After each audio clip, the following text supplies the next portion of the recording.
Assalamu alaikum students. How are you all? Hope you all are fine.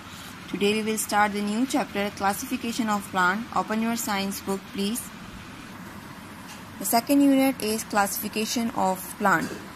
You know the term classification. What does it mean? Grouping of organisms which are similar is known as classification.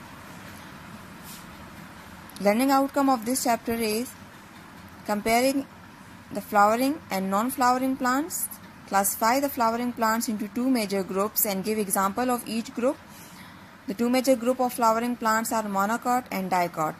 Compare the structure of monocot and dicot seed. Compare the structure of monocot and dicot leaf in terms of its shape and venation. Differentiate between the structure of monocot and dicot flowers in terms of the number of floral leaves. Open the next page. Students, if you remember, we discussed in the first chapter that all living organisms classify into two major groups. The first one is plant and the second one is animal. In the first chapter, we have discussed about the animal in very detail. In this chapter, we learn about the plant kingdom. In plant kingdom consists of nearly all the plants on earth. Some plants are unicellular while some are multicellular. The plants which are unicellular are classified into a different kingdom called Protista. Students, the word unicellular and multicellular is used in your book. Unicellular are those organisms that made up of one cell, while multicellular are those organisms that made up of many cells. A simple example of the unicellular organisms is algae or bacteria.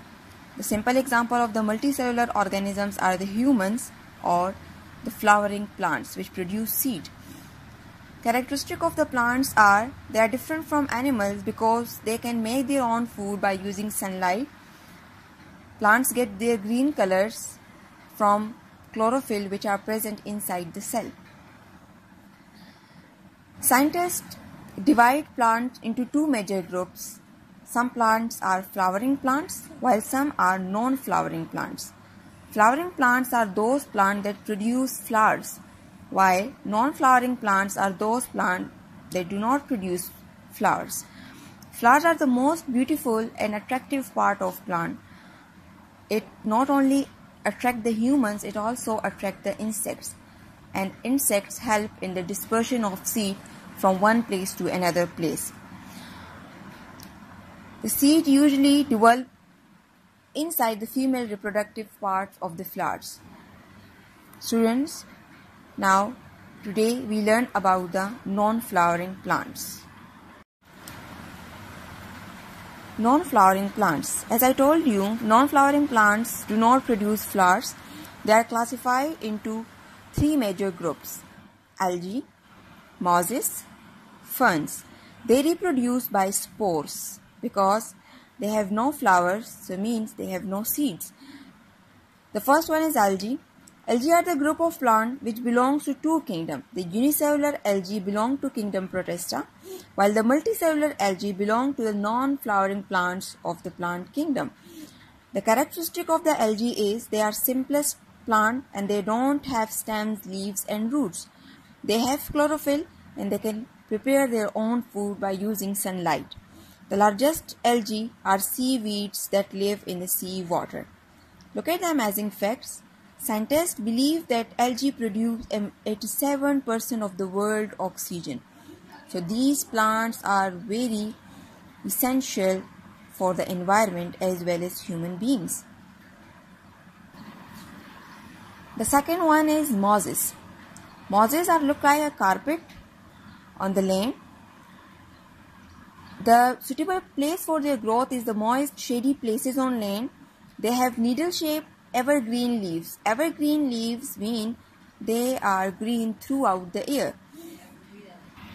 Mosses are also a non-flowering plants. They do not have fruits or flowers. These plants are very small with the tiny leaves.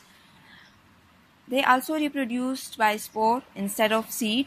No true roots, but they have anchored down by filaments. Filaments are the thin hair-like structure. Ferns.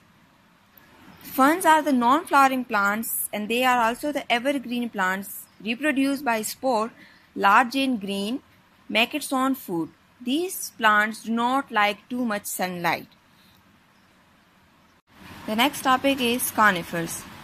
Conifers are seed-bearing plants, but their seeds are not enclosed in fruits and flowers. So we group them in a non-flowering group. Characteristics of conifers are they have well-developed root system, stems and leaves.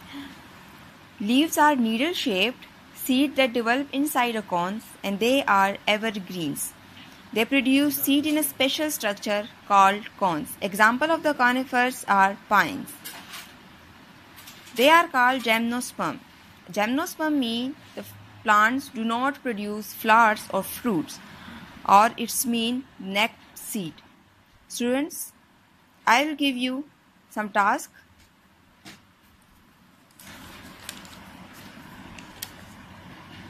The question is, how are ferns and conifers similar? Difference between algae and ferns. When you complete the task, fold the page and staple it in your books.